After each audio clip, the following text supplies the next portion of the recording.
예, 안녕하세요. 예, 오늘 날씨가 좀 꿀꿀하네요. 꿀꿀하다가 못 알아듣으실 분이 있을 것 같아요. 날씨가 좀 우중충하네요. 예, 뭐 어떡하겠습니까? 날씨가 이런 걸. 마음이라도 좀 맑은 날씨를 가지고 살았으면 좋겠습니다. 예, 예, 청와대하고, 윤석열 당선자 사이에, 예, 청와대 이전을 놓고, 그러니까 대통령 관저 이전을 놓고 또 계속 실랑이가 나오고 있네요. 이제 이것이 안보에 지장이 있느니 없느니 하는데, 글쎄, 그러니까, 제가 원래 민주당 지지자였기 때문에 이런 말 하는지 모르지만 뭐 그렇게 서두를 필요가 있겠나 하는 생각 드는데, 당선자 입장에서는 만약에 청와대에 들어가면 일단 편하니까 나오기 싫을 것이다 라고 얘기를 하는 것 같아요. 근데 그것도 일리는 있습니다. 근데 청와대에 있다고 권위적이고 나오면 권위적이지 않을 수 있다, 그거는 조금 제가 보기에는 별로 동의하고 싶지 않네요. 자리 청와대라는 곳이 그렇게 만드는 것도 아니고, 사람 마음 먹기 나름 아니겠습니까? 자기가 그렇게 하려고 하면 하는 거죠. 청와대에 있다 그래서 갑자기 권위가 생기는 것도 아니고, 그런 면에서도 이 청와대라는 자리가 굉장히 좋은 자리예요. 이게 아주 명당터입니다. 굳이 그걸 부정할 필요가 있는가? 이렇게 많은 돈을 들어가면서 지금 경제도 안 좋고 여러 가지 힘든데, 그렇게 생각이 드는데, 음, 본인이 그렇게 이제 탈권위를 하겠다, 그런 의미에서 이제 뭐 분위기 쇄신을 위해서라도 청와대에서 좀 나와야 되지 않겠나, 이런 얘기하는 것도 뭐 그 나름대로 일리는 있는 것 같습니다. 뭐 어쨌든 잘 수습되었으면 좋겠습니다. 인수위부터 벌써 이렇게 삐걱해가지고 이게 과연 앞으로 5년간 어떤 나라 이게 시국이 펼쳐질지 참 걱정이네요. 워낙에 지금 이 감정의 골이 깊어요. 왜냐하면 0.8%라고 제야말로, 아마 모르긴 몰라도 지금까지 대통령 선거 중에서 이렇게 작은 표사로 당선이 결정된 적은 아마 없었을 거예요. 예, 그 이제 옛날에 윤보선 후보하고 이제 박정희 후보 사이가 굉장히 차가 좁았긴 했는데, 그보다도 더 작습니다. 예, 그러니까 이게 참 문제예요.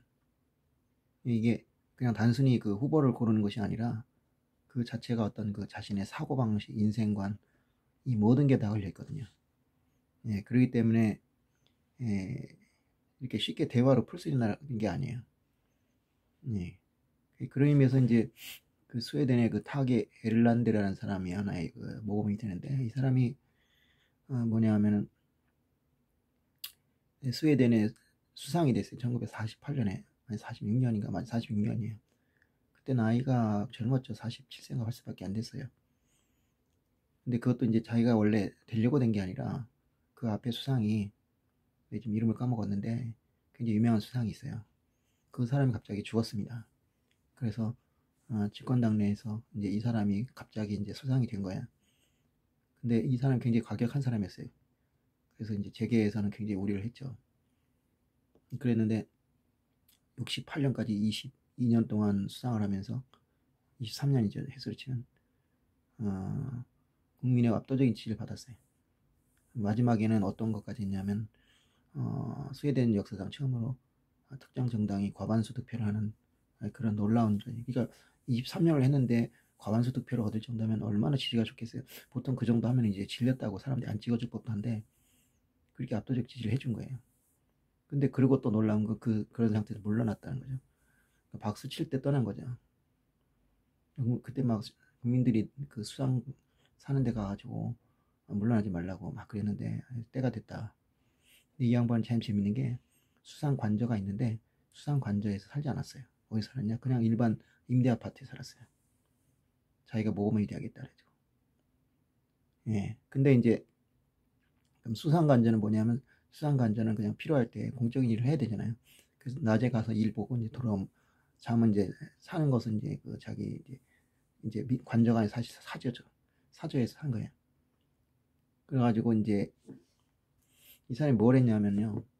그 목요일 저녁에 각계각층의 사람들을 수상 관저에 모아가지고 저녁을 같이 먹었어요. 먹으면서 여러 가지 얘기를 했습니다. 주로 이해 충돌이 되는 사람들끼리죠. 그래가지고 그들끼리 얘기를 나누면서 20몇 년간 지내니까 모든 문제가 해결이 됐어요. 그래가지고 화합이 돼서 이런 전 국민의 지지를 받았습니다. 근데 더 놀라운 거는 이 사람이 수상을 23년을 했는데 그만둘 때 집이 한 채가 없어요. 자기 집 한 채가.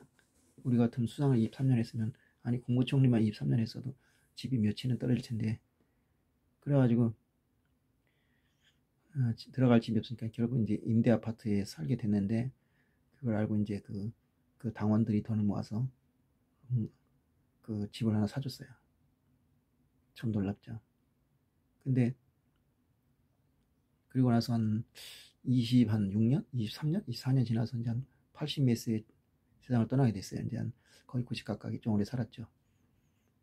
그런데 그 다음에 참 놀라운 일이 일어났어요. 뭔 일이냐면, 이제 부인이 아직 살아 있었어요.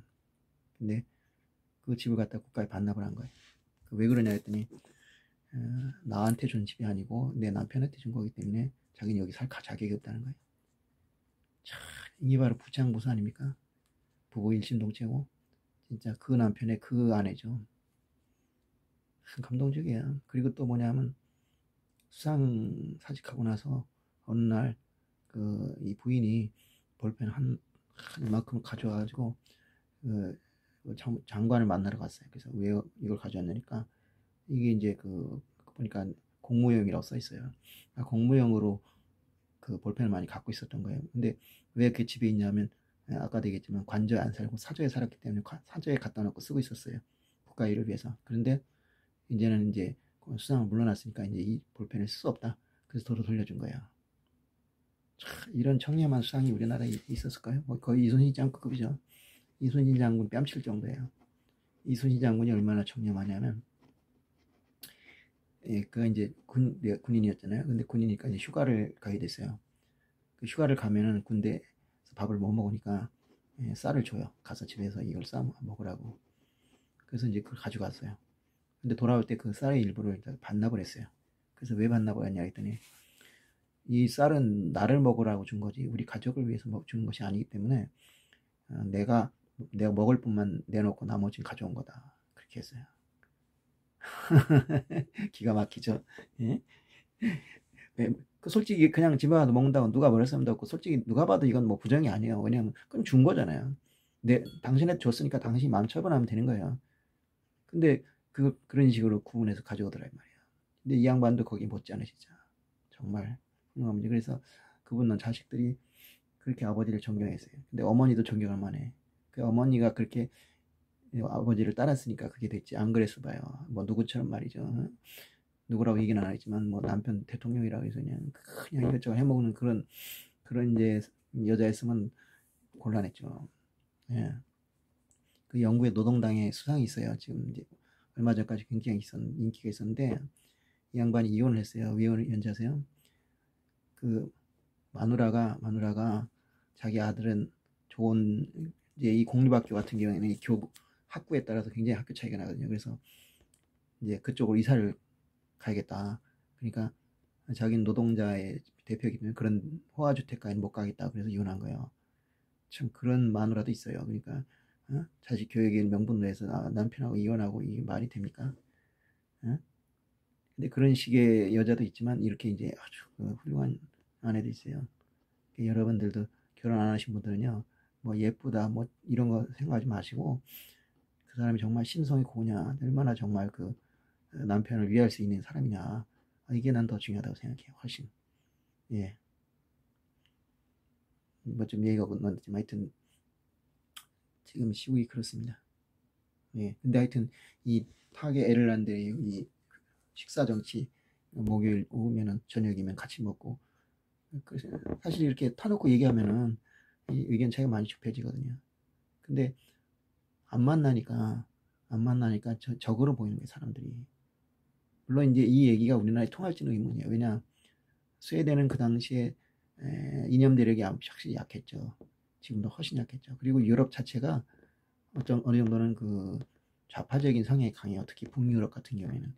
그렇기 때문에 아무리 우파가 얘기를 해도 극단적으로 나가진 않아요. 근데 우리나라는 그게 아니잖아요. 좌파 우파 의견이 너무 다르잖아요. 그리고 도저히 어떻게 결국 메꿀 방법이 없어요. 거의 두 나라가 살고 있는 거죠, 같이. 오히려 영국에 가까워요. 영국이 그런 나라였으니까 옛날에. 그러니까 자신들의 이익이나 이해관계가 걸렸을 때는 그거는 뭐 대의 명분이 뭐가 없습니다. 근데 스웨덴은 거기에 비해서는 비교적 이제 그 의견 차이가 적었다는 거죠. 이분이 얘기한 말 중에 참 감동적인 게 모든 아이는 모두의 아이다. 이게 스웨덴어로 했기 때문에 이렇게 같은 뉘앙스가 나올지는 모르겠지만 정말 모든 아이들은 모두가 함께 키워야 한다. 옛날에 그런 말 있잖아요. 한 아이를 키우기 위해서는 한 마을이 필요하다. 예, 그런 심정으로 호소를 한 거죠. 그리고 우리는 성장할 것이다. 그러나 우리는 함께 성장할 것이다. 예, 그런 식으로 스웨덴 모든 사람이, 그리고 국민의 집 운동. 국민의 집 운동이라는 것은 원래 아까 얘기한 그 수상, 먼저 죽은 사람, 지금 이제 생각났어요. 한스인가 하는 수상이었는데, 그 사람이 이제 국가는 하나의 집이다. 그런데 거기서 어떻게 빈부격차가 나고 그럴 수가 있느냐. 그래서 가족같이 우리가 모두 하나가 돼야 된다. 그래서 그 국민의 집 운동을 일으켰고, 그걸 실제로 실현시킨 사람은 바로 타게 에르란드라고 할 수 있는 거죠. 예, 그렇게 이제 국민을 묶어서 계속 끌고 간 거죠. 그러니까 23년이 지나도 여전히 인기가 있었고, 지금도 가장 존경받는 정치가이고, 우리나라에 그런 정치가 있을지 모르겠네요. 있을 수 있을지. 예, 그거는 능력의 문제가 아닙니다. 링컨 대통령 같은 경우에도 남북 화합을 하려고 이렇게 했었고, 그게 성공을 했어요. 근데 링컨 시대에 미국은 파업이 가능하지만 지금 미국은 불가능합니다. 완전히 두 나라가 됐어요. 네, 이게 참 아쉽네요. 근데 참 링컨 대통령도 화합을 참 잘하신 분이에요. 그래가지고 그 링컨 대통령이 한 유명한 연설이 있어요. 게티스버그 연설. 그거 읽어보면 정말 눈물 납니다. 왜냐, 그 게티스버그 연설이라는 것이 왜 하게 되냐면, 그 게티스버그 전투가 있으면 그 전투에서 북군이 남군을 압도적으로 이기고 이 전쟁의 이제 향방이 거의 결정됐어요. 나머지는 이제 시간 문제이죠. 그러고 나서 싸웠는데, 싸우면서 너무 전투가 치열했기 때문에 그 시체가 하도 많아가지고 그걸 치울 수가 없었어요. 묻을 수가 없었어요. 그래서 그냥 다 방치해버렸죠. 그리고 이제 전투가 완전히 끝나고 나서 이제 그거를 이제 묻어가지고 이제 이제 국립묘지를 만들었어요. 게티스버그 뭐 국립묘지겠죠. 그러나서 그 개장식을 하기 위해서 이제 행사를 했는데, 그게 이제 대통령이 초빙받은 거예요. 원래는 초빙생이 아니었어요. 근데 이제 나중에 아무리 그래도 이건 대통령이 와야 되지 않겠냐. 그래서 이제 오게 됐는데, 그 링컨이 그 게티스버그 연설하기 직전에 에벌레신가 하는 유명한 사람이 있어요. 그 사람이 연설을 했어요. 하버드 총장을 하던 사람이 아주 유명한 학자죠. 그 사람이 무려 한 2시간을 연설했어요. 엄청나죠. 지금 2시간 연설하면 욕먹겠는데, 뭐 그때는 또 이게 시대가 그렇게 바쁜 시대가 아니니까 2시간 정도 해도 큰 문제가 없었던 것 같아요. 근데 에버릿이라는 사람 연설을 기억하는 사람은 아무도 없어요 지금. 근데 링컨의 연설은 한 2분인가 밖에 안 돼요. 굉장히 짧아요. 그러니까 사람들은 링컨이 2분 동안 연설하고 나서 이제 제대로 연설 하나보다 기다리고 있는데 내려가더라는 거예요. 놀랬죠. 그 당시는 아마 긴 연설이 이제 대세였던 것 같아요. 그 긴 연설 때문에 죽은 사람도 있어요. 근데 이름을 제가 까먹었는데, 미국의 한 1800년대 초반, 중반에 있던 대통령 하나 있어요. 그 사람이 이제 취임식을 하는데 비가 왔어요, 그날. 그리고 또 1월 달이잖아요. 1월 달이니까 당연히 날씨도 춥고. 근데 이 사람이 고지식하게 연설을 그냥 4시간인가 한 거예요. 그러니까 이제 거기서 이제 폐렴이 걸려가지고 그냥 죽었죠, 얼마 있다가. 그 연설 오래 해가지고 죽은 사람이죠. 근데 하여튼 그 2시간짜리 연설을 하버드 총장 출신이면 말도 법 잘했을 텐데 아무도 기억 안 하잖아요. 근데 게티스버그 연설, 그 링컨 연설은 불과 2분짜리인가 연설인데 다 기억해요. 외우는 사람도 많아요. 저도 거의 다 외우다시피 했는데, 자, 그렇게 전투를 해서 승리를 했다면 당연히 우리는 이겼다.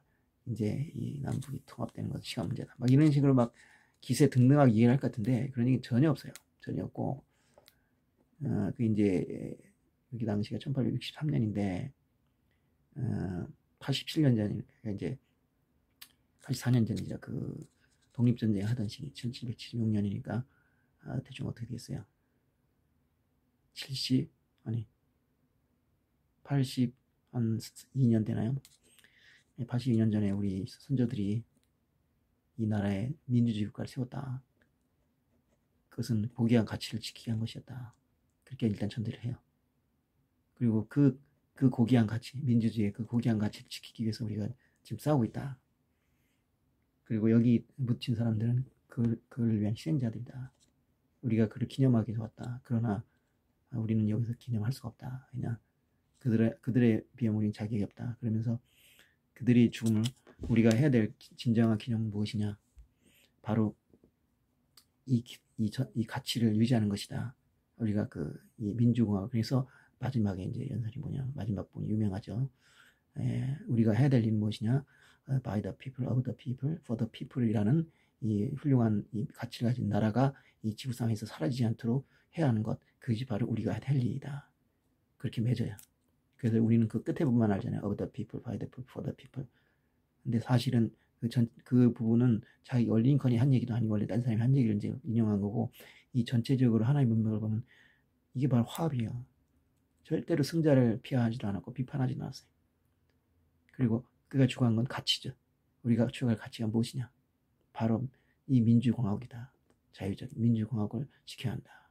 이것이 바로 이제 이들의 가치였죠. 그러니까 여기에는 뭐냐면 남부에게도 이제 일종의 화평의 제스처죠. 너들도 우리와 같이 가자. 이 사람은 그랬어요. 제가 이제 그 유명한 연설이 몇 가지인데, 하나는 뭐냐면 그 상원의원 선거가 있었어요. 1858년에 그때 한 선거 연설이 스스로 분열된 집은 존립할 수 없다. 그게 뭐냐? 성경 얘기예요. 성경에 나오는 이제 예수님이 귀신을 쫓으니까 바리새파 사람들이 저 사람이 귀신의 수장인 바알세불을 이용해서 쫓는다 그러니까 그건 말이 안 된다. 만약 그렇게 되면 스스로 그렇게 분열된 집은 절대로 유지될 수가 없다. 그러니까 사탄끼리도 단결은 된다는 거야. 그 참 서로 싸우면 유지가 될 수 없죠. 그런 식으로 우리도 이렇게 분열돼서는 안 된다. 그러니까 분열돼서는 안 된다는 말은 뭐냐? 하나로 통일돼야 되는데 그 통일이 물론 당연히 이제 노예제를 폐지하는 거죠. 교묘하게 얘기를 해요. 교묘하게. 거기서도 이제 그런 식으로 얘기했지, 적대감 얘기하잖아요. 근데 1861년에 이제 제1차 취임 연설을 하게 돼요. 그거는 어떤 거냐 하면, 이게 법률가잖아요, 이 사람이.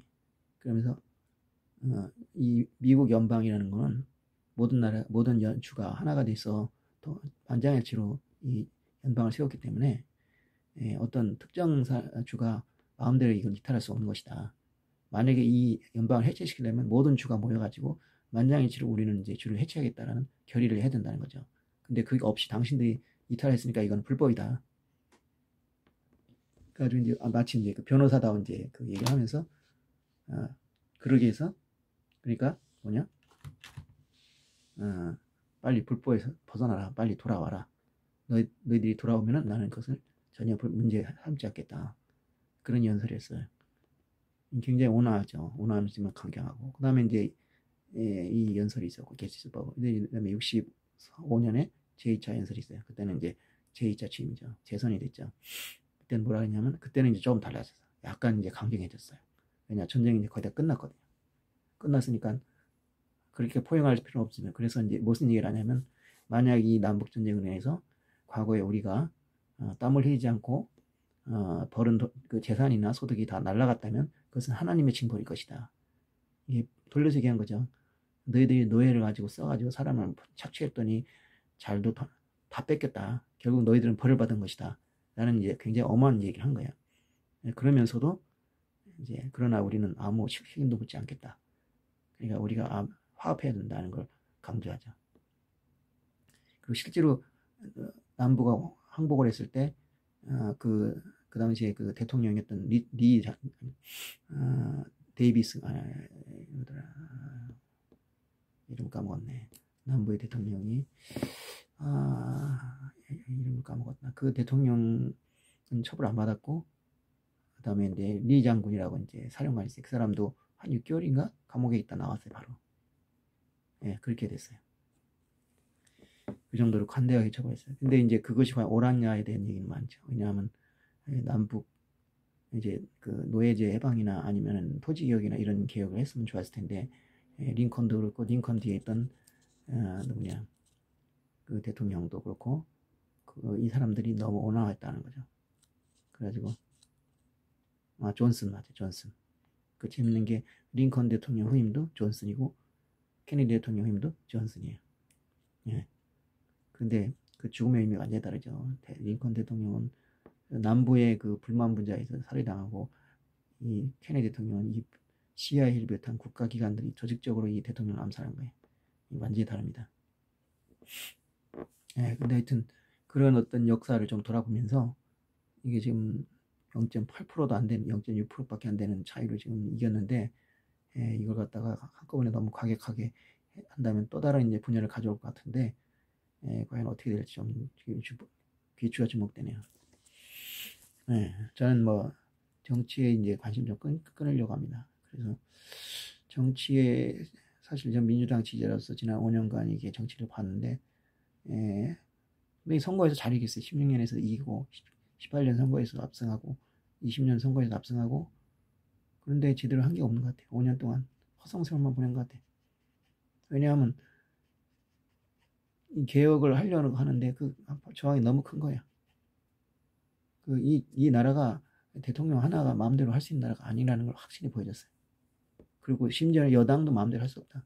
그냥 워낙에 그 기득권 세력이 많으니까 뭘 하나 하려 해도 이걸 움직이질 않아요. 그럼 그 반대도 마찬가지예요. 누가 뭘 하려고 해도 반드시 저항이 옵니다. 그 저항이 보통 힘든 게 아니에요. 그러니까 정치가 이걸 해결할 수 있다는 것은 저는 어렵다고 생각해요. 그래서 이번에는 뭐 투표도 안 했죠. 어차피 누가 돼도 마찬가지니까. 앞으로도 이제 투표를 안 할 생각입니다. 정치보다는 난 이제 믿음, 하나님 말씀으로 이제 개혁을 하는 것이 맞겠다. 왜냐, 사람들 사고방식이 썩어 빠졌어요. 제일 문제가 그 기회가 된 게 2014년에 이 세월호 사건 때, 그리고 이번에 코로나 사태, 이런 거 보면서 이 사람들은 개혁을 할 수 있는 국민이 아니다. 왜냐, 기본적으로 밑바탕이 잘못되어 있다는 거예요. 그들이 개혁을 외치지만, 뭐 2016년, 17년에 이제 촛불혁명이 일어났다지만, 그 촛불혁명은 사람들이 기본적으로 자기의 어떤 밑바탕까지 바꿔가지고 어떤 그 혁신적인 생각을 가지고 제대로 된 생각을 가지고 하는 혁명이 아니에요. 내가 손해봤다. 내가 불이익봤으니까 나는 일어나야 된다. 이 정도 수준밖에 안 되는 거예요. 그러니까 코로나 사태가 났을 때 어땠어요? 그리고 이 세월호 사태 때. 그게 도덕윤리나 의식을 제대로 갖고 있는 사람들이 한 그런 행동입니까? 뭐 코로나 사태도 마찬가지예요. 그리고 작년에 선거 같은 거 보면은 내가 선거 결과에 대해서 말할 필요는 없지만 내 주변에서도 자기 정당을 바꾼 사람이 많아요. 왜 바뀌냐? 간단해요. 내 집이 올랐는데 세금을 많이 매겠다. 그게 싫다. 너무 어이가 없는 일입니다. 이걸 보면서 저는 이 정치가 좀 안 되겠다. 그럼 뭐냐? 국민들의 의식을 바꿔야 한다. 그 의식을 바꾸려 어떻게 되냐? 바로 믿음이다. 믿음을 가져야 한다. 믿음이라는 게 꼭 기독교 아니라 좋아요. 근데 나는 기독교만큼 그것을 공헌할 수 있는 믿음은 없다고 생각해요. 그러니까 어쨌든 이 나라 사람들이 하늘을 무서워하지 않고 하나님을 무서워하지 않고 지금 자기가 하고 싶은 대로 살고 있어요. 그러니까 자기 비위에 안 맞는 건 무조건 이건 정의가 아니에요. 이런 식의 나라 됐어요, 지금. 정의의 기준이 없어요. 제가 오늘 아침에도 사사기를 읽었는데 사사기의 그 첫 번째 마지막 부분에 보면은 그 정말 사람들이 얼마나 진짜 하나님 없이 살면서 얼마나 개판을 치는지 나와요. 그래서 써 있어요. 왕이 없으니까 자기 멋대로 한다. 근데 거기서 왕이라는 건 하나님을 말하는 거죠. 지금 이 국민이 그래요. 하나님이 없어요. 하늘을 무서워하지 않아요. 그렇기 때문에 오로지 자기 이익만을 추구하고 있어요. 그래서 아무런 부끄러움을 느끼지 않아요. 옛날엔 부끄러움을 느꼈어요. 이건 아니다. 그 느꼈어요. 지금 그것도 없어요. 그럼 하나지 스탠다드 하나요. 내가 나를 위해서 이익이 되는가? 내가 편할 수 있는가? 이거죠. 그러니까 밤이 되면 이 나라가 그냥 소돔과 고모라 같아요. 환락에 젖어가지고 그리고 부정부패를 일삼고 권력기관의 부패가 말도 못합니다. 그게 지금 드러나지 않아서 그렇지. 근데 아무런 양심적 가치도 없어요. 어쨌든 정치에 희망은 없지만 뭐 그래도 한마디 했습니다. 그 누가 이 나라를 바꿀 수 있겠습니까? 정치를 가지고. 저는 도덕개혁 운동을 했다 생각해요. 뭐 MRA는 아니지만 MRA 맞나? MRI인가? 아니 그 있잖아요. 그 무슨 학생들 하는 거 있잖아요. MRA인가? RCY 맞아. RCY. 아니 RCY는 기독교인데 그거 말고 MRA인가 뭐 있어요. 네. 어쨌든 그런 걸 좀 추진해보고 싶어요. 제가 사실은 이거를 방송하는 것도 바로 그런 이유입니다. 예. 또 얘기가 길어졌네. 또 25분 지났어요. 이제 오늘 이야기는 오늘의 본문은 여호수아 1장 9절입니다. 주 말씀 향하여 어디 갔냐? 내가 네게 명령한 것이 아니냐. 강하고 담대하라. 두려워하지 말라. 말며 놀라지 말라. 내가 어디에 가든지 내 하나님 여호와가 너와 함께 하느니라 하시니라. 자, 여기 얘기는 두 가지입니다. 강하고 담대하라. 그리고 내가 너와 함께 하리라. 응? 내가 너와 함께 하리라. 그러니 강하고 담대하라. 얼마나 좋은 말이니까. 시편에 나오죠. 내가 사망의 음침한 골짜기를 다닐지라도 해를 두려워하지 않은 주께서 나와 함께 하심이라. 주의 막대기와 지팡이의 막대기가 나를 안위하시냐. 얼마나 든든한 말입니까? 내가 사망의 음침한 골짜기를 다녀도 주님이 나와 함께 계시기 때문에 나는 언제가 없다 이게. 그렇지 않겠습니까? 하나님이 뭐 전지전능하신 분인데 그분이 나를 지켜주는데 어떤 인간이 나를 함부로 할 수 있겠습니까?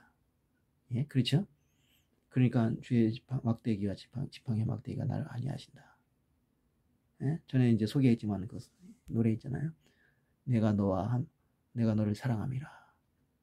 내가 너를 사랑하고 영화롭게 하는데 누가 너를 정죄하리요 욕되게 하리요 아무도 너를 만질 수 없음은 내가 너를 사랑함이라. 얼마나 마음이 든든합니까? 그러니까 우리는 그런 분을 지금 주인으로 모시고 있는 거예요. 얼마나 이게 그분의 자녀가 되는 거예요. 이게 얼마나 큰 특권입니까? 예? 그걸 누리셔야 돼 우리가. 예? 그러니까 근심 걱정하지 않아도 돼요. 그렇게 믿으면은. 예. 그 얘기예요. 그러니까 이게 이제 여호수아 1장 9절에 여호수아가 자신의 이제 모세가 죽고 나서 이제 자신감이 없죠. 무섭죠. 그 훌륭한 모세를 모셨는데 모세가 죽었어요 갑자기. 그런데 죽을 때도 멀쩡했잖아요. 뭐 눈이 맑고 그 다음에 기력이 쇠하지 않았다. 지금 노인분들 보면 진짜 건강해요. 왜냐? 제가 어렸을 때만 해도 나이 70, 80대면 뭐 70, 80대는 노인 보기도 어렵지만 뭐 눈이 잘 안 보인다, 뭐 이가 나빠졌다, 귀가 잘 안 들린다 그런 분들이 굉장히 많았어요. 근데 저희 어머님 아이도 84살인데 눈이 안 보이지도 않고 잘 보이고 그 다음에 귀가 잘 들려요. 그러니까 특별히 그런 문제, 물론 이제 조금 약해졌을지는 모르지만 적어도 일상적인 생활에 문제가 없을 정도로 잘 사셔요. 그러니까 모세가랑 똑같은 거예요. 그러니까 그게 참 신기하단 말이에요. 근데 그렇게 해서 이제 모세가 시름시름 앓다가 죽었으면 차라리 괜찮은데 갑자기 그렇게 돌아가시니까 너무 황당한 거야 어떻게 보면. 그잖아요. 사람이 죽을 것 같이 시름시름 앓으면 야 내가 이제 이분이 죽어야 되는 거 그러면 내가 어떻게 보면 이런 이제 좀 마음이 가졌는데 그게 아니라 멀쩡하게 잘 어제까지도 야 가 저리 가 이가 뭐 다 했는데 갑자기 딱 죽었어. 그건 완전히 황당한 거죠. 그러니까 이제 하나님께서 이제 여호수아를 이제 내가 모세와 함께 갔처럼 너와 함께 하겠다. 그러니까 걱정하지 마라. 강하고 담대하라. 이런 식의 얘기를 하는 거죠. 그래서 오늘은 이제 원래 제목이 진정한 용기예요. 진정한 용기인데 제 제목은 믿음의 기초입니다. 똑같은 얘기예요. 진정한 용기는 어디서 나오냐? 바로 하나님 의지하는 것이다. 그래서 그러잖아요. 잠언에 여호와를 경외함이 가장 큰 명철이고 지혜다. 그렇게 나오죠. 그래서 너의 명철을 기대지 말고 하나님의 명철에 기대라. 예. 아무리 인간이 똑똑해도 하나님 앞에서 보면 이제 부처님 말이 좀 이상하지만 손바닥이죠. 그야말로 진짜 애들 장난이고. 자, 이런 노래 있단 말이에요. 주 말씀 향하여 달려가리라. 힘도 아닌 능도 아닌 오직 성령으로 주께 달려가리라는 거죠. I will run to you. 영어 제목이에요. 아마 영어 노래 같은데 I will run to you. 하늘에 나는 새도 이런 식으로 시작돼. 그래서 마지막에 주 말씀 향하여 달려가리라. 힘도 아닌 능도 아닌 오직 성령으로. 이걸 좀 틀어줬으면 좋겠는데 지난번에 이렇게 음악을 좀 틀으니까 바로 저작권 위반이다 그래가지고 그냥 빨간 딱지가 붙었어요. 그래서 어떻게 할 수가 없네. 예, 진짜 좋은 노래예요. 한번 들어보세요. 제목은 주께 달려가리라. I will run to you. I will run, 달리겠다. to you, 당신에게. 그러니까 여기 힘도 아니고 능도 아니다. 그리고 성령이다. 그러니까 우리의 힘이나 능은 믿을 게 못 된다. 능력이라는 것은. 오직 성령에 의지하라. 여기서 말한 것처럼 내가 너희와 함께 있다. 그것이 바로 믿음의 기초예요. 그러니까 강하고 담대하라 할 때 그 강하고 담대함은 내 강하고 담대함이 아니라 하나님의 임재하심, 하나님의 능력에 의존한 담대함이고 용기죠.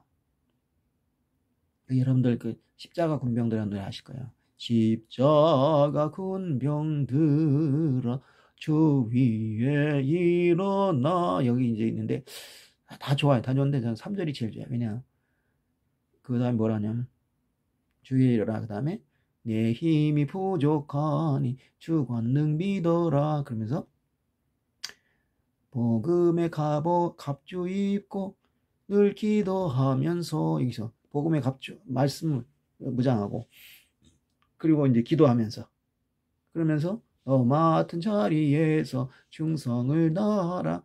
그렇게 해야 충성할 수 있다. 이게. 그러니까 우리가 이제 말씀으로 무장하고 그리고 늘 기도하면서 능력을 받고 그래야 우리가 이길 수 있다. 이걸 얘기하는 거예요. 이 얘기도 똑같죠. 그러니까 이 신앙생활에서 가장 핵심 중에 핵심, 하이라이트 중에 하이라이트는 내가 아니라 정말 주님께 의존하는 그 주의 능력으로 내가 모든 것을 살아가는 그것이 바로 신앙이에요. 그렇지 않고 내 힘으로 하고 내 능력으로 하겠다. 그럼 이거 신앙이 아니에요. 아무리 그 사람이 훌륭하게 살아도 그것은 그 인간적인 훌륭함은 됐지언정 그건 신앙이 아닙니다. 예. 사람들이 신앙생활이 어렵다고 하는 것은 여러 가지 이유가 있겠지만 내 힘으로 하려고 하기 때문에 그래요. 기도도 내 힘으로 하고 전도도 내 힘으로 하고 헌금도 내 힘으로 하고 봉사도 내 힘으로 하고 그러면 힘들어요. 얼마나 그 힘듭니까? 얼마나 손해보는 장사하고 있어요. 헌금은 어떻게 내요? 내 힘으로 되는데. 세상적 계산을 보면 헌금하는 바보예요. 그리고 봉사도 마찬가지예요. 내 돈도 안 받고 일을 하는데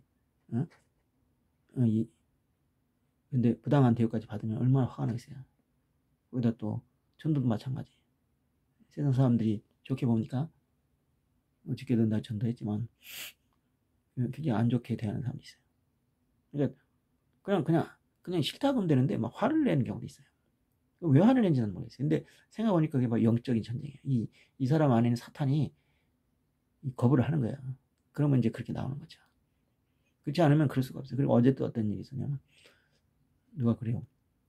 나보고 그 동문회 사이트에서 이제 저걸 하지 말래요. 그 기독교 얘기를 하지 말래, 종교 얘기를. 그래서 내가 그랬죠. 왜 종교 얘기 안 되느냐. 그러면서 이렇게 다수가 모인 곳에서 다 자기 생각대로 이거 하지 마라, 저거 하지 마라 그러면 뭘 할 수가 있겠냐 이거죠. 전에도 그런 일이 있었거든요. 자기 마음에 안 들면 저건 올리지 말라, 얘기하지 말라 그래요. 근데 다 그래요. 막 여러 사람이 그래요. 그럼 누가 장단에 줄 맞춰요? 말이 안 되죠. 그러니까 여러 명이 할 때는 자기하고 마음에 안 드는 사람이나 말이 나와도 그걸 이해해야지. 그걸 다 언론 통제를 하게 되면 나중에 아무 말도 못 하게 돼요. 그럼 그냥 침묵을 지킬 수밖에 없어요. 지금 우리 사회가 그렇거든요. 이게 뭐 마음에 안 들면 무조건 하지 말래.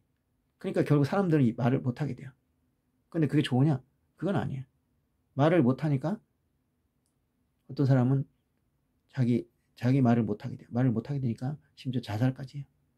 그리고 안으로 골머져. 뒤에 가서 자기하고 마음에 맞는 사람들하고만 얘기하게 돼요. 그러니까 막상 이런 사람끼리 얘기할 때 의견 소통이 안 돼요. 평소에 이렇게 얘기를 해가지고 서로 의사소통을 해서 의견차를 줄여야 되는데 그냥 말을 안 해버려요.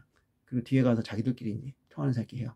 그리고 이제 필요할 때만 부대기 할 때는 이제 막 나오는데, 그때 되면 이게 아까처럼 대화를 안 했으니까 이게 타겟 엘란데처럼 평소에 다른 걸 이렇게 대화를 해가지고 이렇게 서로 조정을 했으면 좀 덜 할 텐데, 그게 없이 갑자기 의견을 나와보니까 엄청나게 충돌할 수밖에 없죠. 예.